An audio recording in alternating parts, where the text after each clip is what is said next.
তবে দেখবি ভাইয়া কি করে। মৃদু শোনো, একটা কথা শোনো।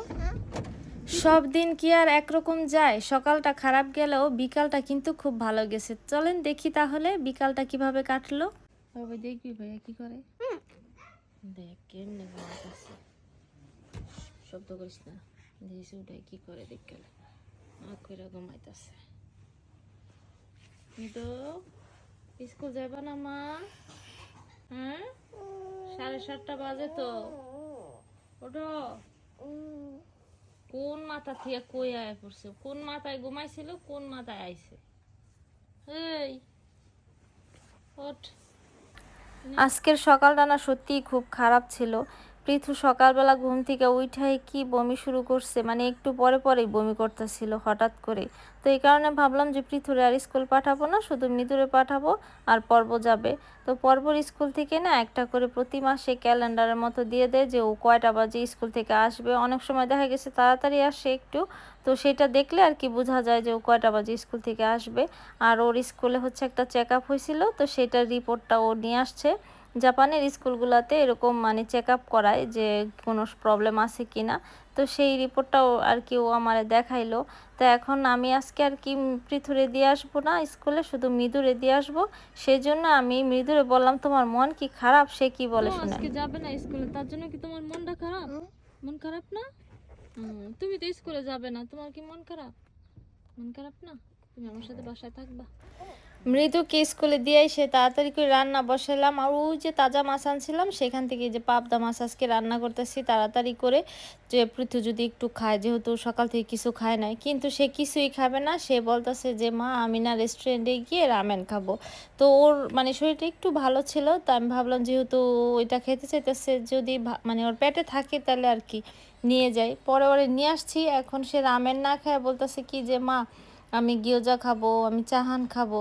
তো যাই হোক এখন রামেন যেহেতু অর্ডার দিছি, আর আমি জানি ও খেতে পারবে না, পরে হচ্ছে আমি রামেন খেয়ে নিলাম আর ওরে হচ্ছে ওই গিয়োজা আর চাহানটা দিলাম।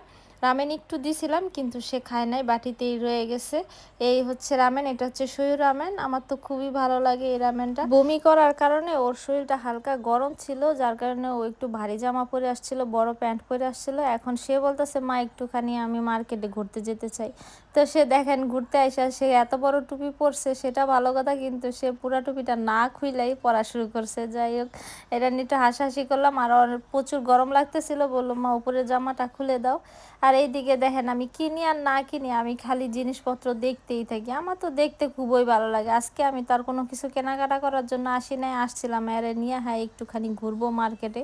তো আমি একটু দেখতেছিলাম নাইরা সাইরা যে কোনটা কেমন, সবগুলাই সুন্দর লাগে, সবগুলাই কিনা নিয়ে যাইতে মন চায়।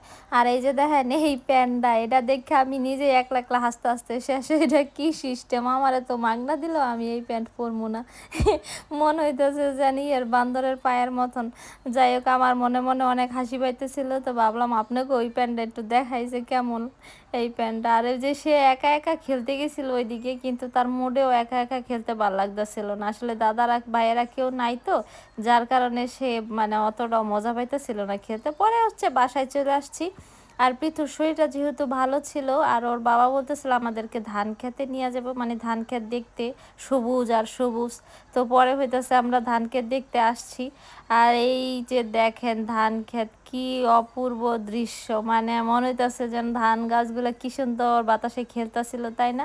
পরে হইতেছে ওদেরকে সবাইরে নিয়ে আসছি, আর এই যে দেখেন গণহারে মাটি মুটি দিয়া খেলতেছে। মানে আমি কইছি যে তোরা খেল, আজকে তো ওই দিন মাটি মুটি যেমনে মন চায় খেল। আর পৃথু সেই মানে বড় প্যান্ট পরে আসছে, সে বলতেছে যে মা আমি ছোট প্যান্ট পরে যাব না, মানে ওর হয়তো বা একটু খারাপ লাগতেছিল। আর এত সুন্দর খালি জায়গা দেখা, হ্যাঁ মানে আমার মনে হলো যে একটু কুতকুত খেলি। আসলে কি হয়েছে পর্ব না ওইখান দিয়ে একটা চারা খুঁজে পাইছে, মানে যেগুলা দিয়ে কুতকুত খেলে। এখন ওইটা দেখার পরে আর কি আমার কুতকুত খেলার কথাটা মনে পড়ে গেছে। পরে ভাবলাম যে একটু খেলি তো দেখি, মানে আগের মতন তার এরকম পারুম না।